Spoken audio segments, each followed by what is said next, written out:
Welcome to Guide Guru. We hope this video helps. You begin by confirming compatibility. Check your Chromebook model for built-in touchscreen support or a known convertible mod. Once done, back up important files and make sure developer mode is acceptable for your device because some methods require it. Next, open Chrome, //flags and search for touch or input flags. Enable attentively to avoid instability.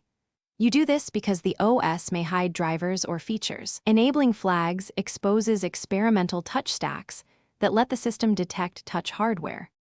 Now you install or enable the required drivers. Boot to developer mode and open a shell to load kernel modules because the kernel controls touch input. Once in shell, use package tools to install vendor-specific drivers or a community-built driver matching your hardware. After installation, reboot into the kernel you modified and run a utility like evdist to confirm touch events register. Make sure to check dmesc for errors. This helps you diagnose missing firmware or module conflicts before moving on. Finish by calibrating and securing the setup. Use built-in settings or an Zinput calibration tool to align coordinates and improve accuracy. This is critical because raw touch data may be offset. Once calibrated, return the device to normal user mode if possible, and test gestures, palm rejection, and multi-touch.